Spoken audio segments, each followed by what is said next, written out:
सुप्रभात बच्चों।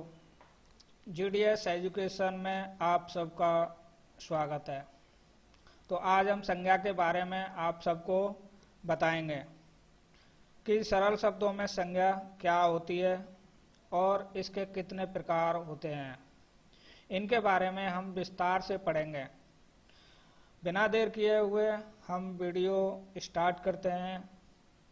तो संज्ञा सुनते ही हमारे मन में जो पहला प्रश्न आता है वो ये है कि संज्ञा होती क्या है। तो चलो संज्ञा के बारे में जानते हैं। संज्ञा किसी प्राणी, स्थान, वस्तु तथा भाव के नाम का बोध कराने वाले शब्दों को संज्ञा कहते हैं। जैसे राम किसी व्यक्ति का नाम है, कड़वा एक भाव है जिसमें कड़वेपन का भाव आ रहा है, जापान स्थान है, जैसे भरतपुर स्थान है, जयपुर स्थान है आदि। इन सब नामों को हम संज्ञा के नाम से जानते हैं। तो अब तक आप समझ गए होंगे कि संज्ञा क्या होती है और उसकी परिभाषा क्या है। चलो अब हम उसके भेद जानते हैं। संज्ञा के भेद। संज्ञा 5 प्रकार की होती है।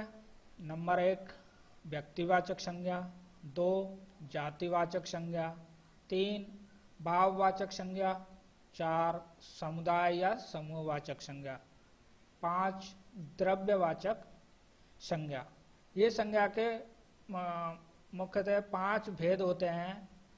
इनमें पहले 3 भेद मुख्य हैं, व्यक्तिवाचक, जातिवाचक और भाववाचक।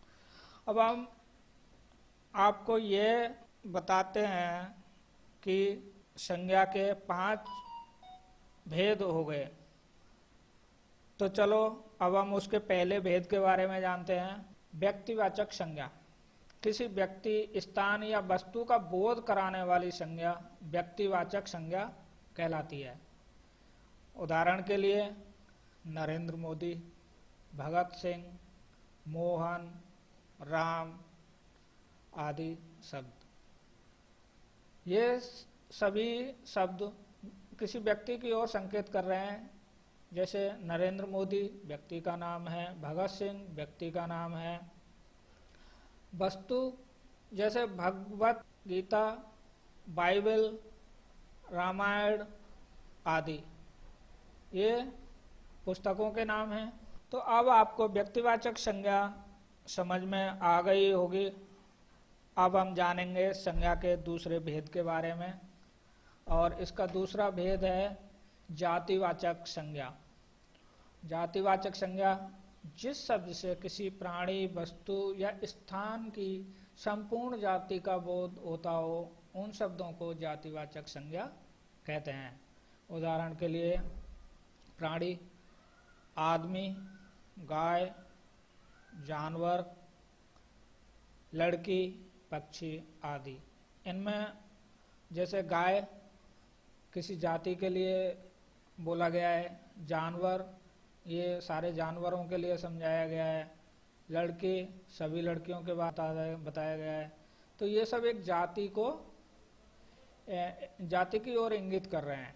पक्षी, इसमें कोई भी पक्षी आ जाएगा, तो वो एक पक्षियों की जाति के लिए शब्द हम यूज कर रहे हैं। वस्तु जैसे कंप्यूटर, मोबाइल, टेबल, किताब, गाड़ी, कार आदि, ये सभी किसी वस्तु की ओर इशारा कर रही हैं। जैसे कंप्यूटर एक वस्तु है, मोबाइल एक वस्तु है, गाड़ी एक वस्तु है। स्थान जैसे नगर, कॉलेज, स्कूल, शहर, गांव, स्टेशन आदि, ये सभी चीजें जातिवाचक संज्ञा के अंतर्गत आती हैं।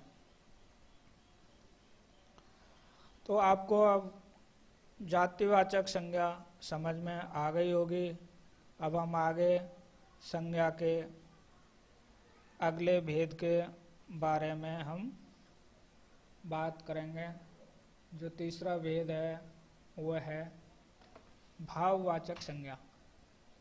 भाववाचक संज्ञा, जिन संज्ञा शब्दों से प्राणियों वस्तुओं के गुण धर्म कार्य दशा मनोभाव आदि का बोध हो या ज्ञान हो उसे भाववाचक संज्ञा कहते हैं। उदाहरण के लिए बचपन, तो इसमें एक छोटी उम्र का इशारा किया जा रहा है कि 4 साल 5 साल 1 साल से लेकर 4-5 साल तक के बच्चे को या 10-11 साल तक के बच्चे के जो जीवन है उसको बचपन बोलते हैं।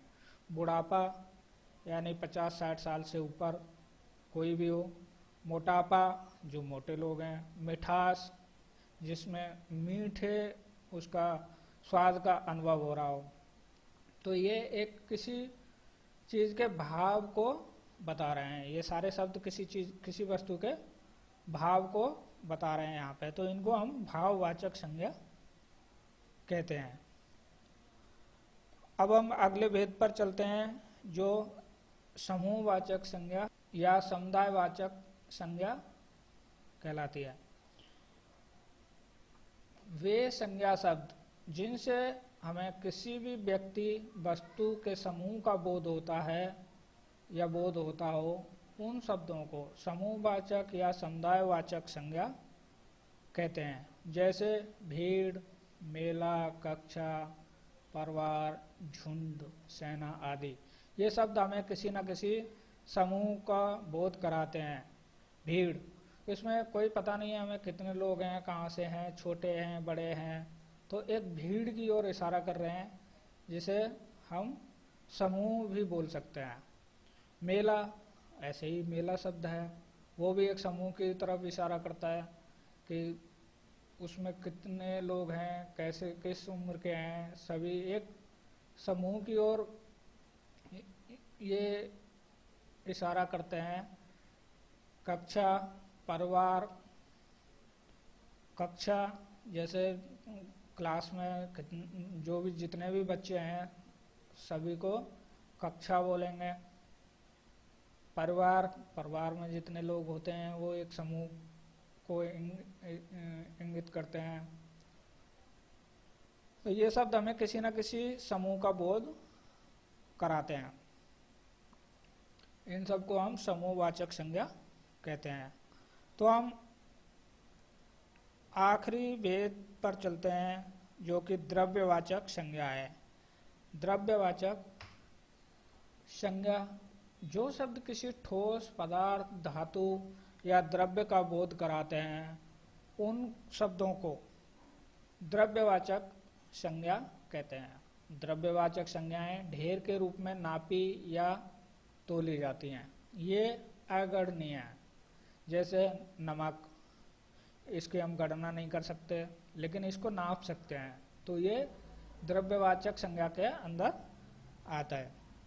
पानी, तेल, घी, सोना, हीरा, चीनी, फल, सब्जी, आटा, दूध आदि द्रव्य हैं जिन्हें संख्याओं में गिना नहीं जाता बल्कि इन्हें तोला या फिर नापा जाता है। तो बच्चों चलो हम फिर दोहराते हैं कि संज्ञा क्या होती है और उसके भेद कितने होते हैं। जैसा कि हम जानते हैं किसी प्राणी, स्थान, वस्तु तथा भाव के नाम का बोध कराने वाले शब्दों को ही हम संज्ञा कहते हैं। इसके 5 भेद होते हैं।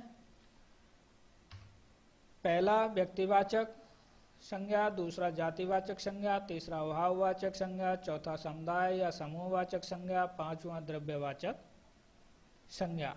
तो ये इसके 5 मुख्य भेद होते हैं। तो अब हम समझ गए कि संज्ञा क्या होती है, उनके भेद कौन कौन से होते हैं। हमारी कक्षा यहीं समाप्त होती है। अगर आपको हमारी वीडियो पसंद आई हो और ऐसी वीडियो और चाहिए तो हमारे चैनल को सब्सक्राइब करें, लाइक करें और बेल आइकन को दबाना ना भूलें।